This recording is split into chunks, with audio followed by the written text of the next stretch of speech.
Hello everybody. I realized that at the beginning of my Huntsville video I didn't greet everyone as I do for most of these videos, although I don't do them for all the videos, so I guess this explanation wasn't really needed, but hi, we're going to talk about prime suspects now. After your success in Huntsville, you get called on by the royal family of England to attempt to find the culprit of a theft, specifically the theft of the Queen's Hope, a royal diamond.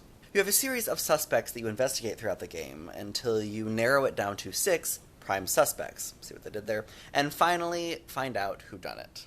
So first I am going to go ahead and talk about the positives. Once again, the humor and the artwork are good in this game. This probably isn't something that I'm going to keep bringing up with every single game because it's pretty consistent throughout all the games, but these earlier ones just kind of need more positive things, so here we are. Like the previous game, at the end of each round you solve a puzzle, but in this game that puzzle actually has a few variations. Aside from the jigsaw-type puzzle from the first game, which is one of the puzzles that they have, there's also a word search and a memory game. And so this adds some nice variety to the levels, or at least the end of the levels, and that's a nice change from the first one.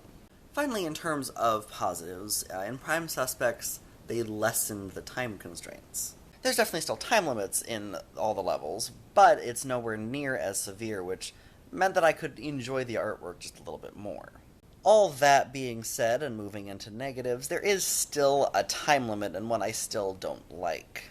I remember when I first tried to play this game, which was a few years before I actually did, and it was before I had played Huntsville, I remember being frustrated by the time limit.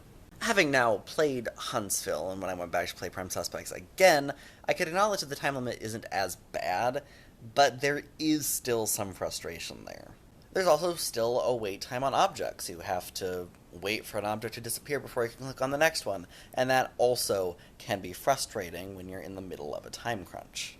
And also, like in Huntsville, I can remember some issues with the objects, although I don't remember anything nearly as egregious as the first one, so I guess it wasn't as bad in this one. Ultimately, though, this game is just kind of forgettable.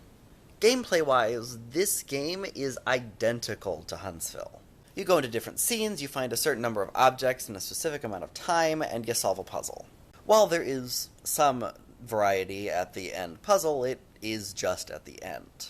Now, obviously there's nothing inherently wrong with a game that's just finding hidden objects, but this is a new game in a series, and aside from a few minor differences, there isn't much to differentiate it from the first one.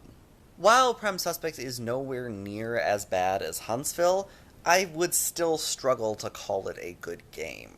And so, with all that being said, if I were to give it a score out of 10, I would give it a 4. So, that is what I have to say on Prime Suspects. Tune in next week when we'll talk about the next game in the series, Ravenhurst, and I will see all of you tomorrow. We have a series of